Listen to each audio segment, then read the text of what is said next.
and welcome to the first ever Armadillo Spotlight. For this first episode, we are humbled to be in the melotheory mothership here with Austin and Patrick from melotheory. What's up, guys? How are you? Good. How are you doing? Thanks for stopping by. Yeah, no, this is super cool. Thanks for coming over. Yeah, this is a great space. This is right in the heart of West Campus. You're right across the street, basically, from Hole in the Wall. That's so cool. Yeah, no, we just played a show there this past weekend, and the load-in, load-out was beautiful. We just walked our stuff across the street. It could not have been easier. So you two are basically the two-headed dragon of melotheory. There are other members, but y'all are basically the core of the band. Yeah, we kind of joined forces, I think, in the fall of 2020, and it was just us for probably 2.5, 3 years. And then once we decided to show the world what we had been cooking up, we had to add a lot of other members, bassist, rhythm guitarist, drummer, really to flesh out the sound that we had made here in the apartment. Yeah, we started out as producers in a studio. Normally, the way that you're supposed to do things as an artist or as a band is you form your band first. You go out there, you perform, you write some songs together, and then you go into the studio. We kind of did the opposite of that. We contrived the whole album in the studio as producers first and foremost, and then have since been going out and performing. It's really just we have been performing as a duo for probably a year now, just doing like acoustic and backing track sort of stuff. But in the last like 5-6 months, we put a band together. No, that's awesome. It's unconventional, but in a way, it's like you're skipping the whole cover band era of the band. Yeah, I think it's it's a double-edged sword, just because we really did a lot of experimentation in the studio. So like we were saying, like going from that mindset of being like, okay, this is like for us is like an intimate, like, you're going to listen to this music like through speakers, to more of like a show or performance. We're kind of learning that, we need to change some aspects of the song, or we do need to add a cover song so we can kind of hook people in, so they aren't, kind of thrown into the deep end of melotheory. They can kind of grab onto a song that they already know. In the studio, the world is your oyster. Whatever sound that you can contrive and figure out how to get into a computer, you can put on a record. But live, you're kind of limited by, in our case, our 5 instrumentalists on stage. I'm sure we use backing tracks, but like at least when I go out and see live music, I want to see a live band. I think it's strengthened us both as musicians a ton, because we have to figure out how to take this little arpeggiator or the synthesizer, and like now a guitarist has to do it. And speaking of synthesizers, when I first saw y'all at the Oven, that was the first thing I noticed, is all the toys y'all had on stage with like all the synths and the pedals and stuff. You even pulled out the melodica. Yeah, I was like, okay, these guys are definitely multi-instrumentalists, and that was really cool. Yeah, the Breathe release at the Oven, that was, I think Austin and I were saying afterwards, if we could design a space, it would look very close to something like that, just with the light support. There were lasers, there were spotlights, there's the huge projector in the back of us. Exactly. There's a fog machine. There was huge space for the band to move around, as well as get up to the audience. And there was a freaking chandelier. Like, I mean, that's just cool and classy. And there are couches, and so it was like properly, like, it could be a sitting room, it could be a dance floor, and it was just really, really cool. Yeah. Was that y'all's first time playing there for the Breathe single release? Yeah, and it won't be our last. We have a residency there this fall. We're doing September through November every other week. So excellent. Check them out at the Oven. The Oven's a really cool spot. Yeah, that was my first time there too. Yeah, it's tucked away in like just up north a little bit, but it's worth it. It's really cool. And other than the Oven, where you have a residency, I know you play at the open mics at Cactus Cafe a lot. Yeah. Tell me a little bit more about that. That's kind of where like Austin and I really started to develop our live sound, both like instrumentally and like crowd work and stage presence wise, just because we had spent so long kind of fine tuning our music here, where we're kind of in a vacuum here in the apartment where what sounds good to us is what flies. And so having that space at Cactus, not only is it just such a cool space, similar to the Oven in that it's really unique. I haven't really found a place like it anywhere else in Austin, but also just the environment that Jake Farr, who runs the open mic there, has created, where it really is a listening room. You know, nobody's in the back on their phone. Everybody is super engaged with what is happening on the stage, and you really feel like you have people's attention, which is really important for, you know, a musician who is passionate about what they're playing. Like, it's the worst feeling when you're playing something that is, you know, super personal. You spend a bunch of time on it, and the people in the audience are like, you know, just not paying attention. Like, we want your attention. Like, you know, we came out here to share something with y'all, and we want your attention now. So yeah, open mic at Cactus Cafe is super special to us. It seems so special that y'all are going to release your album there on April 19th, right?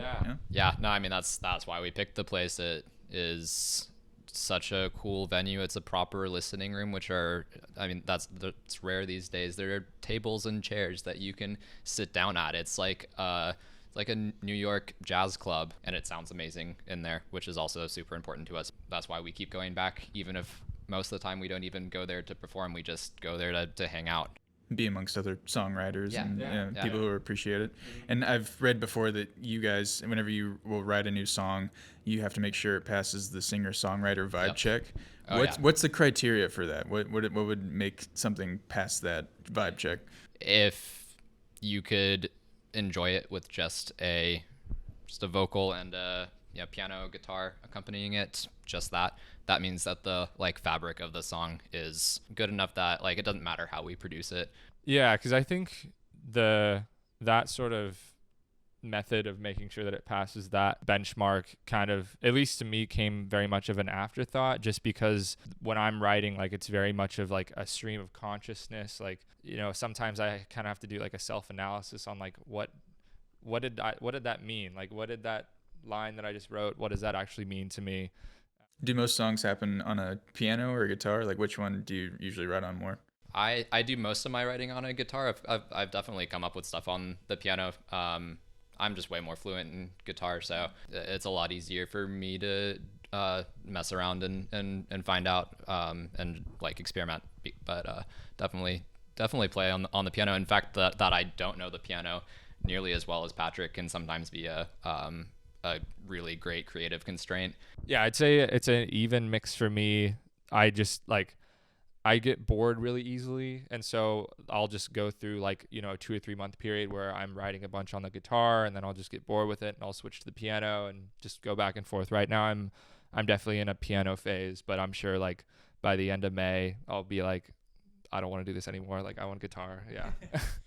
And you've described your sound as sort of a disco-infused sad boy indie sound. Who are those sad disco boys that have inspired you? Who are those sad disco boys? I mean, so a lot of my guitar playing is pretty like disco funk inspired. So that's just how I play the guitar. And so when it comes time to start arranging a song that Patrick's written, which a lot of Patrick's songs, at least on this first album, are they're a little bit downbeat, melancholy. It's yes, right. Everyone's got a little melancholy. Yeah. So I mean, when it comes to start arranging that, you know, I wind up playing something funky over it, and that's just kind of how it happens. And I mean, I think it works. The yin and yang. It adds just a little bit of, I don't know, something a little bit brighter.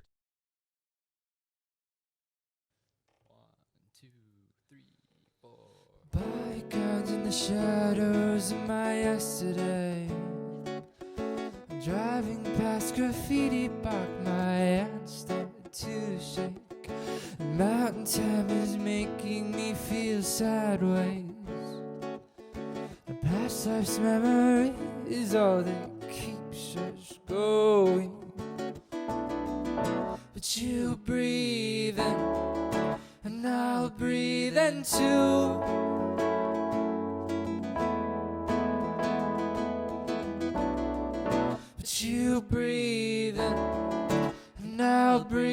than two. Fascinations misbehave, I'm afraid to conclude that your misery is a minefield in me.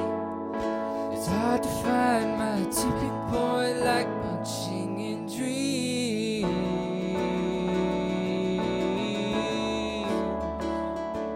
Whoa.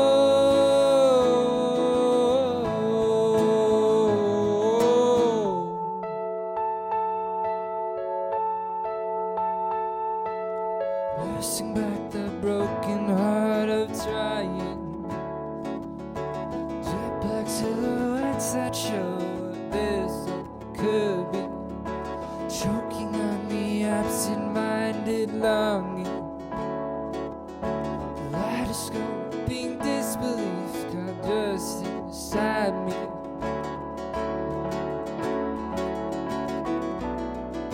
But you breathe in, and I'll breathe in too.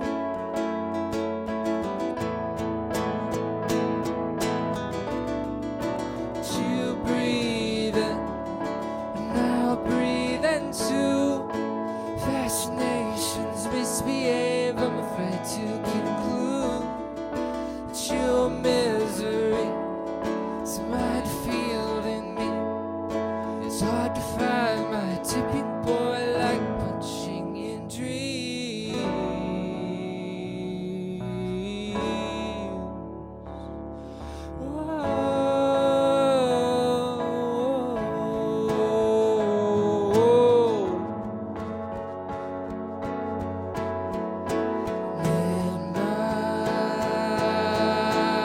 my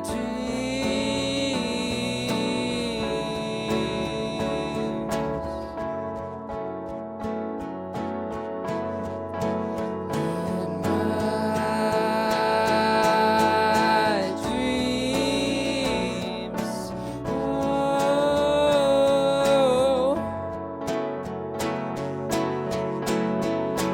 When the fork in the river turns to a noose around your neck, and selfless misbehaving,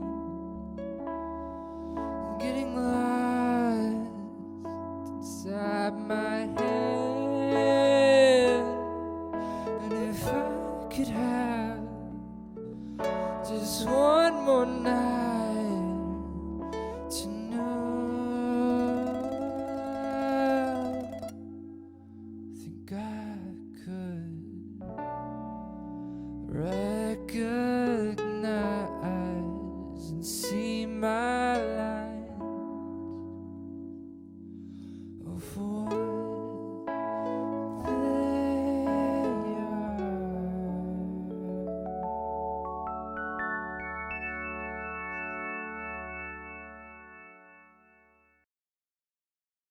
are. So are there any bands like around town that you've seen sort of inspire your like live persona in a way? Oh yeah, there's a few. When we first started performing, I just stood there like a stick and played the guitar.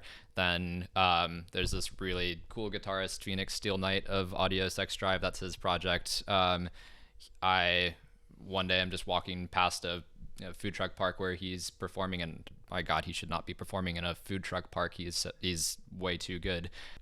Yeah, just watched a few of his shows and seen how he tries to create an aura of being that big like lead guitarist persona on stage, and that you want to live up to and look up to, and it's what I now I'm trying to incorporate more into my performances. Guitar god status, yeah. And what about you? I know you always are busting moves on stage. I was wondering if that was all original, or was there someone that kind of inspired that? So late last spring, we met another artist, Yi, through a mutual friend, and since then he's become a great friend. And I was not always like that. I was very tied to the keyboard.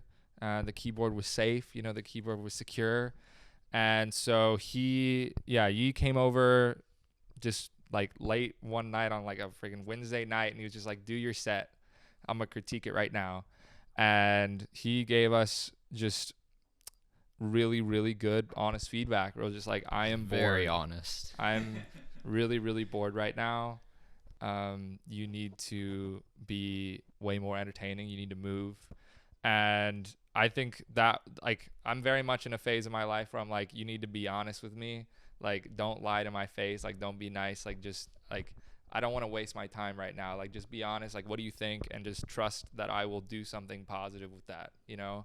And so that was great feedback that I feel like we got, because there's, you know, a lot of time when you go and see a show, you aren't drawn into it with all of your senses. You know, maybe it sounds great, but maybe they're just sitting there, just standing there. Maybe they're moving around and doing, like, you know, backflips and stuff, but, you know, it doesn't sound very good. And so that was, I feel like, my biggest takeaways anytime I go out to see a show is like, am I enthralled? Like, is my attention waning? Why is it?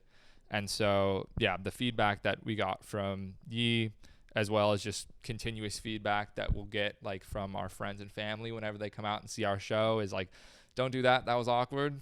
Or like, definitely do that, that was really cool. I think it's started to go into the direction of where we envision our performances going. I definitely don't think that we're there yet when it comes to the show that we want to put on. But yeah, I think performing is so much fun, and I definitely just want to get better and better at it. Yeah. Would you say being in West Camp is pretty much like in the heart of like where all the music is happening, basically? Do you see that as more, not easy, maybe more advantageous as opposed to living elsewhere in Austin? For me, it is pretty quintessential because I'm still getting my degree. So it would not make any, like, I know people who commute and I don't want to do that. So it makes a lot of sense for me to live here. But yeah, when it comes to this band and this musical project, I think West Campus has been is kind of like really lit a fire under us and really made us pull out some fun ideas and really pushed us to kick this project off. Yeah, West Campus and the UT students have been really good for us. I've graduated. Patrick is about to graduate, and I must say we're probably both looking for something a little quieter than a college neighborhood. That said, like, for the support that we get here, we might stick around a little bit. So where does the name melotheory come from? Because I know in the past you've cited Cigarette Daydreams as inspiration for the single Breathe, and I know that's off the album Melophobia. So I was wondering if that had any sort of correlation with the name. That's fair. I think unconsciously I really hate that they named it that album, because I think that would have been such a cool name for a band.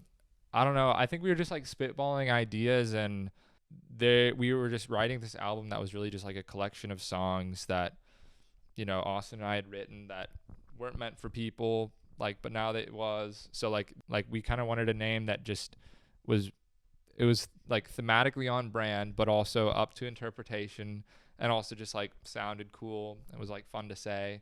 I could see a possibility of changing it, like if just that perfect name like just came up. Like, yeah, I think to bring up like Cage the Elephant, like I think like they came up with that name because like an audience member just like was yelling it at them during a show. Like, I don't know, if somebody did something similar, that similar gusto with a name, I might steal it. But yeah, I think melotheory works just because it is chill, it's mellow, like it's kind of within our wheelhouse, but it's also just relatively vague, up to interpretation. People have like people ask us what it is, but they'll usually ask it with like, oh, is it kind of like this? So like, you know, they'll already start to like imprint what they think on it. You're like, that sounds fine, I guess. Exactly. Yeah, right. Exactly. Yeah. So this is a call to arms to anybody who has a better name than melotheory. Patrick's all ears. Please reach out. Yeah, we are open. Well, yeah, I think that's all I've got here. We'll have you guys perform for us while we're in your home, if that's all right. Yeah, sweet. All right, sweet. Well, thanks for sitting down with us as we sat down and had such a great conversation. You can check out melotheory. Their new album debuts on April 19th. Y'all are playing at Cactus Cafe for that release. If you want to plug any more specifics. Yeah, I mean, the album that we've been working on for like so long, 2.5 years, it'll be released to the public April 19th. Cactus Cafe. It's free. All ages. It's all ages. Those are great words to say. We already a bar if you are of age. True. If you're so inclined. There's some drinks. Yeah. Yep. We already have 2 singles out, so you can get a kind of taste for what our music is. But yeah, there's plenty more songs to come out. It'll be a good time. Excellent. Yeah. All right. Well, thanks again, y'all. Yeah. Thanks.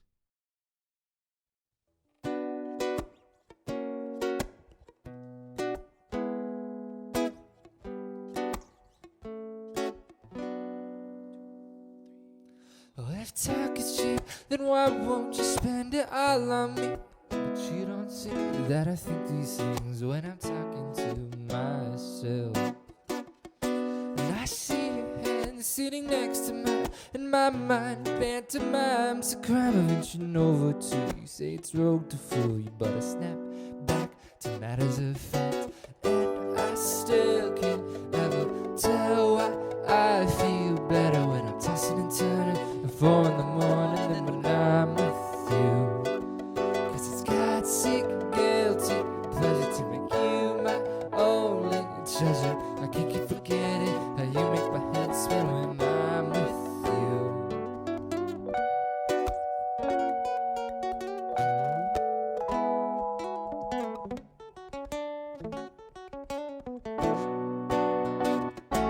Take another deep breath through a cigarette.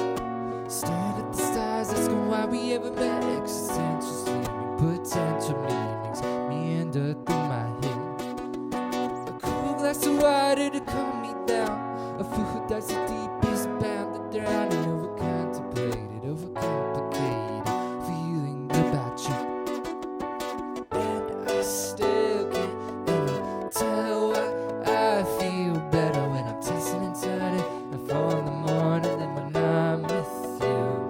'Cause it's God's sick, guilty pleasure to make you my only treasure. I can't keep forgetting how you make my head spin when I'm with you. Oh baby, I'm alone with you, or I'm alone without you.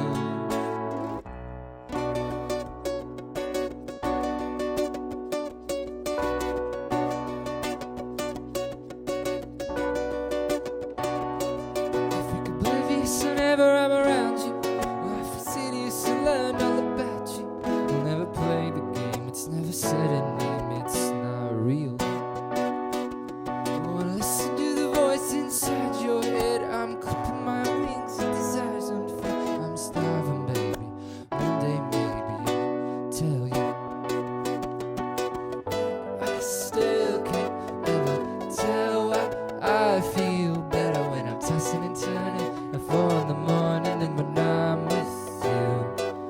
'Cause it's God's sick, guilty pleasure to make you my only treasure. I can't keep forgetting how you make my head spin when I'm with you. Oh baby, I'm alone with you, but I'm alone without you.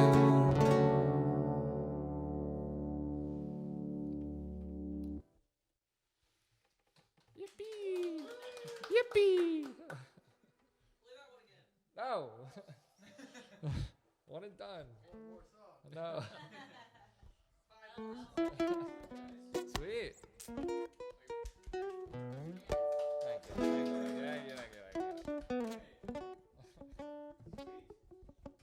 Awesome. This was so much